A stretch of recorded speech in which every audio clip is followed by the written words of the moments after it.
وہ سخاوت پہ آج ہم بات کر رہے ہیں، اور ابھی بریک پہ جانے سے پہلے مفتی صاحب سے اور قاری صاحب سے ہم نے اس پہ رہنمائی حاصل کی، اور جناب پیر عرفان الہی قادری صاحب کی خدمت میں حاضر ہوتے ہیں۔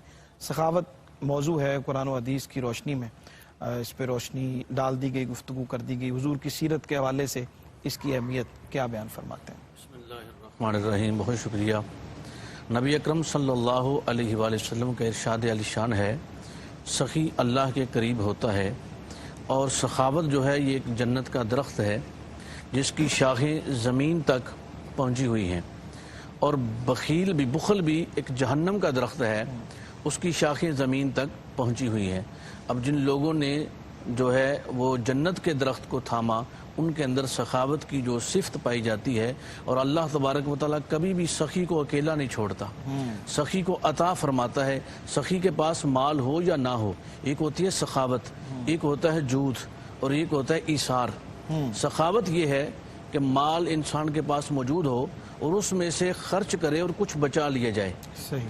اور جود یہ ہے کہ بہت تھوڑا قلیل تعداد میں بچایا جائے، زیادہ خرچ کر دیا جائے، اور ایثار یہ ہے کہ بڑی محنت کے ساتھ کمایا جائے اور اس کے بعد پھر بے دریغ اللہ کی مخلوق پر خرچ کر دیا جائے۔ نبی اکرم صلی اللہ علیہ وآلہ وسلم آپ ارشاد فرماتے ہیں کہ سخی کو اللہ تبارک و تعالی جنت میں اعلیٰ مقام عطا فرماتا ہے، اور اس کی سخاوت کی وجہ سے اللہ تبارک و تعالی کبھی اس کو جو ہے وہ رسوا نہیں کرتا، اور کبھی وہ ذلیل نہیں ہوتا، اور کبھی ضلالت اس کا مقدر نہیں بنتی۔ جب بھی اس پر مشکل مقام آتا ہے، اس کی سخاوت کی وجہ سے اللہ تبارک و تعالی اس پر رزق کی فراوانی عطا فرما دیتا ہے، اور وہ لوگوں میں تقسیم کرتا ہے۔ اور سرکار دو عالم صلی اللہ علیہ وآلہ وسلم کا، حضور کا معمول مبارک یہ تھا کہ پیٹ پہ تو پتھر باندھا ہوتا تھا، لیکن ہزاروں روپے اور کثیر مال لوگوں میں تقسیم کر دیا جاتا۔ ایک دفعہ نبی رحمت صلی اللہ علیہ وسلم حضرت جناب ام المؤمنین سیدہ خدیجۃ الکبریٰ رضی اللہ تعالی عنہ کو فرمانے لگے کہ میں کچھ مال تقسیم کرنا چاہتا ہوں۔ آپ نے عرض کیا کہ یا رسول اللہ صلی اللہ علیہ وسلم، بس تجارت سے مال آنے ہی والا ہے، وہ آپ کی خدمت میں پیش کر دیا جائے گا، حضور آپ تقسیم فرما دیں۔ جب حضور کی بارگاہ میں پیش کر دیا گیا تو حضور نے سارا مال تقسیم فرما دیا۔ سبحان اللہ، سبحان۔ نبی رحمت صلی اللہ علیہ وسلم کے جسم اطہر پر ایک لباس رہ گیا۔ اب آپ نے جب سارا مال تقسیم فرما دیا تو ایک سائل پھر آیا اور کہنے لگا کہ یا رسول اللہ، مجھے یہ مال اپنا یہ لباس عطا فرما دیجئے، اور حضور نے بوری کا لباس وہاں سے لے کر وہ زیب تن فرمایا، اور وہ مال بھی اس کو عطا فرما دیا۔ جب آپ واپس لوٹے تو جناب سیدہ خدیجۃ الکبریٰ رضی اللہ تعالی عنہ عرض کرنے لگیں کہ یا رسول اللہ صلی اللہ علیہ وسلم، آپ کے جسم اطہر پر آپ نے ایک لباس زیب تن کر رکھا تھا، یا رسول اللہ وہ کدھر گیا؟ تو حضور نے فرمایا کہ وہ بھی ایک سائل آیا، میں نے اس کو عطا فرما دیا، اور خود یہ بوری کا لباس پہن کر میں واپس پلٹ آیا ہوں۔ اور سخی اللہ اور اللہ کے رسول کو اتنا پسند ہے، اور سرکار فرماتے ہیں کہ وہ عوام الناس کو بھی پسند ہوتا ہے۔ جو تقسیم کرنے والا ہے، جو دینے والا ہاتھ ہے، وہ کبھی رکتا نہیں، اور یہ سخاوت جو ہے یہ عادت سے ہوتی ہے، مال سے نہیں۔ ٹھیک۔ بعض لوگ ایسے آپ دیکھیں گے کہ مال تو بہت ہوگا لیکن سخاوت ان کی عادت میں موجود نہیں، وہ کریم النفس نہیں ہے۔ اور بعض لوگ ایسے ہیں کہ ان کے پاس تو اتنا مال نہیں ہوتا لیکن پھر بھی وہ سخاوت کرنے کو ترجیح دیتے ہیں، اور ان کے اپنا نفس میں، ان کی طبیعت میں یہ بات رچ بس چکی ہوتی ہے کہ وہ مال کو سخاوت کرنا چاہتے ہیں۔ وہ کیا کسی نے کہا ہے کہ مالاں والے سخی نہیں ہوندے تے سخیاں مال نہیں ہوندا، تے ایتھے اوتھے دوئی جہانی سخی کنگال نہیں سخی ہوندا۔ کنگال نہیں ہوتا۔ پیر صاحب، آپ صاحب مسند بھی ہیں، روحانی اعتبار سے کیا اہمیت ہے، اور سخاوت جو ہے وہ کس طرح انسان کے باطنی معاملات پر اثر انداز ہوتی ہے، اور اگر اس کو اختیار نہیں کرتا ہے تو اس کی جو روحانی منازل ہیں اس میں فرق آتا ہے یا نہیں آتا ہے؟ کیا فرماتے ہیں؟ جی بالکل، دیکھیں کہ سخی جو ہے جب اللہ کا دوست ہے، اور قرآن مجید میں متقین کی صفات کو بیان کیا گیا ہے کہ متقی لوگ ہی سخی ہوتے ہیں، اور جب سخی جو ہے وہ ضروری نہیں وہ مال سے ہی سخاوت کرے۔ صحیح۔ آپ نے طریقت کے پہلو پہ بات کی ہے، تو اس میں بھی سخاوت اس طریقے سے ہے کہ وہ ہر لحاظ سے مخلوق کے ساتھ خندہ پیشانی، ملن ساری، لوگوں کا فائدہ، لوگوں کا بھلا چاہنا، لوگوں کو تکلیف دہ چیزوں سے بچانا، یہ تمام پہلو سخاوت میں آتے ہیں۔ ٹھیک۔ یعنی آپ کسی کا بھلا چاہ رہے ہیں، کسی کا فائدہ کر رہے ہیں، اور رسالہ کشہریہ کے اندر ایک پورا جو اپنا باب قائم کر دیا گیا جود و سخا کا، اور یہ بتایا گیا کہ سخاوت کا جو پہلو ہے، اور سخاوت جو ہے اہل بیت اطہار صحابہ اکرام اور اولیاء اللہ کا یہ جو ہے مرکز و محور رہی ہے، ٹھیک، ہر صورت ہر حال میں۔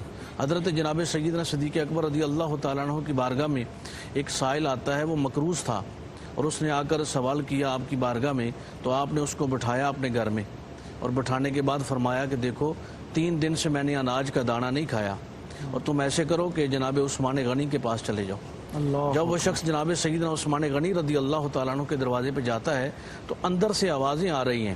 جناب سیدنا عثمان غنی بچوں کو جھڑک رہے تھے کہ تم دودھ بھی میٹھا پیتے ہو اور اس میں شہد بھی ڈال لیتے ہو، 2 میٹھی چیزیں لیتے ہو۔ اور اس بندے کے ذہن میں یہ خیال آیا کہ بھئی یہ مجھے کیا دیں گے، ان کے گھر کا تو پہلے یہ حالت ہے۔ لیکن جب آپ باہر تشریف لائے تو آپ کا یہ جو جملے تھے یہ بھی سخاوت کے جملے ہیں، اتنے عجز و انکساری کے۔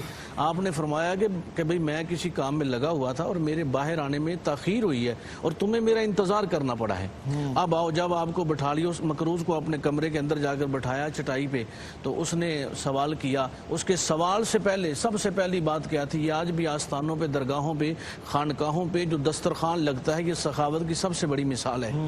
آپ نے اس کو، جو سائل آیا تھا، اس کو آتے ہی دودھ پیش کیا اور اس میں شہد ڈال کر دیا، اور اس کے بعد کھجور کا حلوہ پیش کر دیا۔ اب وہ سوچنے لگا کہ اپنے گھر میں یہ 2 چیزوں سے بچوں کو منع کر رہے تھے اور مجھے 3 میٹھی چیزیں دے رہے ہیں۔ اس کے بعد آپ نے اپنے غلام کو آواز دی، اس نے کہا جی میں مقروض ہوں۔ آپ نے غلام کو آواز دی اور اس شخص کو بتایا کہ یہ اونٹ بھی ہے، اس کے اوپر تمہارے گھر کے لیے مال بھی ہے، اناج بھی ہے، کپڑے بھی ہیں، لباس بھی ہیں، اور اس کو 300 اشرفیوں کی ضرورت تھی۔ آپ نے فرمایا 600 اشرفیاں اس پہ موجود ہیں، اور یہ اپنا اونٹنی بھی لے جا۔ وہ کہتا ہے جی واپس کرنے کون آئے گا؟ آپ نے فرمایا ہم واپس کرنے کے لیے نہیں دیتے، یہ تمہیں ہی دے رہے ہیں سب کچھ۔ تو یہ سخاوت جو ہے، اسی طرح یہ فیضان جب اولیاء اللہ کے پاس آتا ہے، اولیاء اللہ کی یہ فطرت ثانیہ بن جاتی ہے۔ میرے جد اعلیٰ حضرت خواجہ صوفی اللہ رکھا شاہ قلندر رحمۃ اللہ تعالی علیہ فرمایا کرتے تھے کہ سخی اللہ کا نائب ہوتا ہے۔